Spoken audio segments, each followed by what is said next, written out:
Hello, beautiful people. We're going to talk today about how do you handle feedback and criticism, particularly how do you talk about it in interviews. In this episode, I want to help you be able to see how to demonstrate leadership through how you receive feedback. Look at the connection between feedback and innovation capacity. And I want to give you a practical framework for discussing feedback in interviews. If you want to turn criticism into career advancement opportunities, and you want to explore the surprising link between criticism and innovation, and you want to think about how to showcase your growth mindset and your innovation mindset in interviews, then you come to the right place. By the end of the video, I would really love you to know how to structure feedback stories for interviews, to understand how to demonstrate learning and growth in the face of criticism, and to be able to connect feedback to leadership capacity.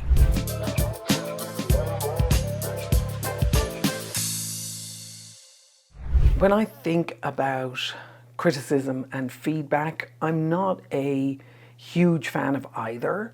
And here's why I'm not a huge fan of either, is there's so much room for misinterpretation in the space of criticism and feedback. So criticism can be good and criticism can be bad, but for the most part, we're used to criticism being bad.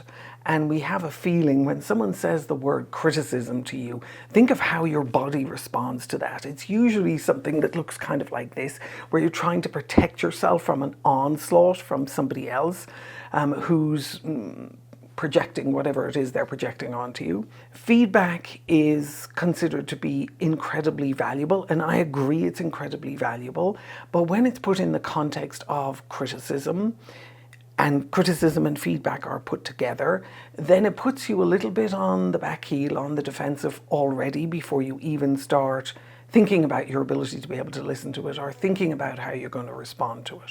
One of the ways that I found that's very valuable in terms of how you think about this is to think about the difference between blame and responsibility. So whenever I'm having a coaching conversation with somebody, what I look to do is to help them step up into a new level of responsibility.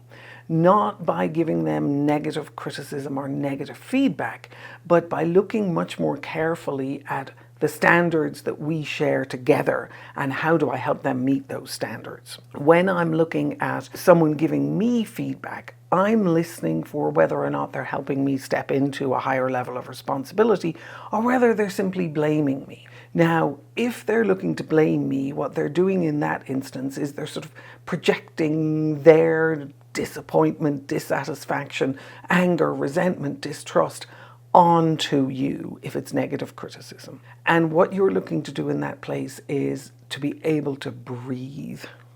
And seriously, that sounds like it's terribly trivial, but it's not. It's really important. If you can allow yourself to not get triggered by someone else looking to blame you, what you do is you create space for yourself to be able to respond in a much more powerful and much more responsible way. So let me give you a couple of examples.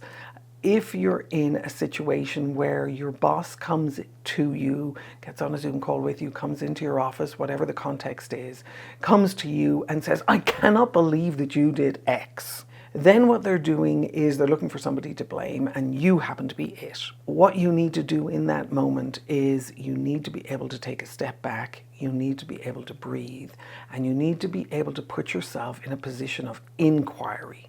So what you're doing is you're asking them what it is that they're concerned about, that they're upset about.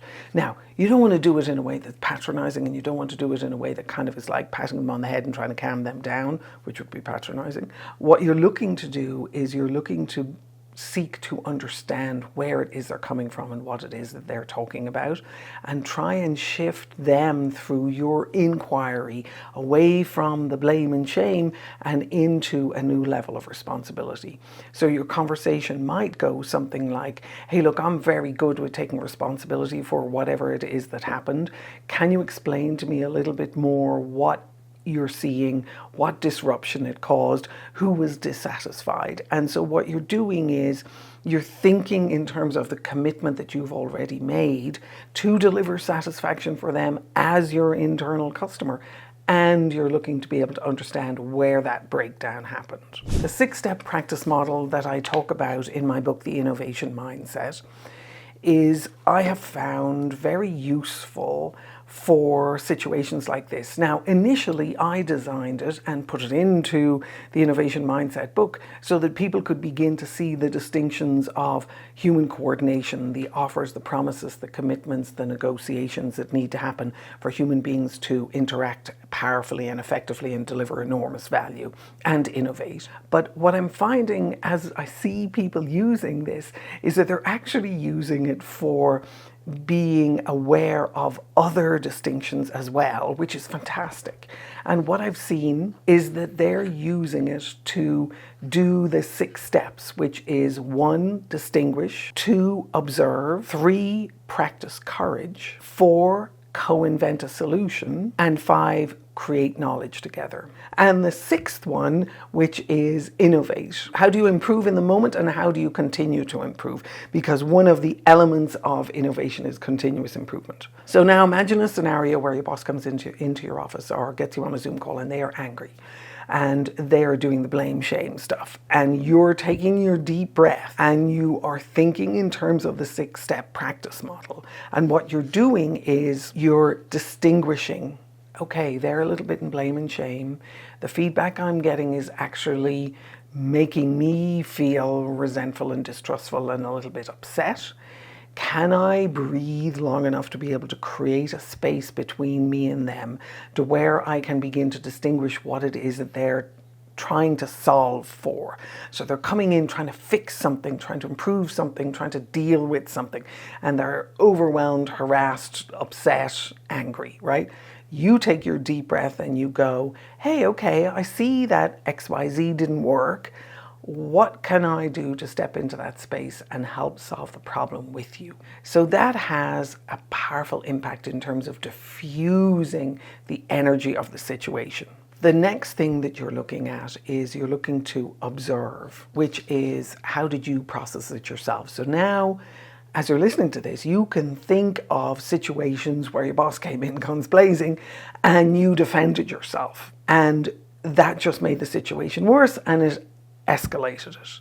What you're looking to do now going forward is your boss comes in guns blazing, you're looking to be able to step into a space of responsibility. Move away from the blame and shame, step into the responsibility. So begin to observe yourself doing that. Now, first couple of times you do it, you're going to fumble it. I know I did. And when you start doing it and you begin to just take breath and step into a space of responsibility, you can actually begin to articulate what it is that you can offer very powerfully, and you'll create that space and you won't feel like you're getting beaten up on.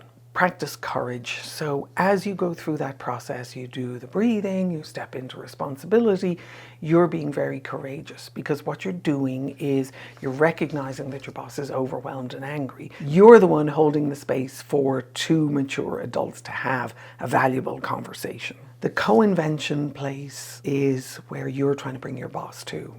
And if you step into the responsibility mode, what you're doing is you're saying, okay, I recognize that there's a problem here. I apologize that it's causing you distress. Actually, maybe you don't point to their distress.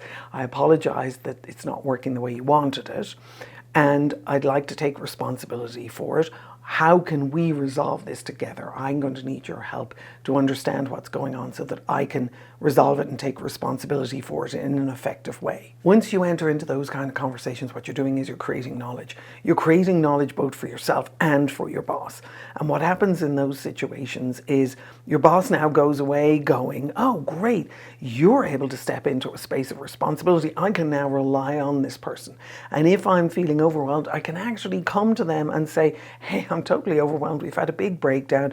You've been party to it. Can you help me solve it? So they can go in and have a different level of conversation themselves. Now, it might take them 6, 9 months, a year to get to that point, but you're still practicing courage and you're still stepping into that space of responsibility yourself. Once you start doing that, and you start doing that with the people around you, what you do is you create a space for you to be able to innovate together. You cannot innovate when people are jumping up and down and shouting and screaming and blaming and shaming.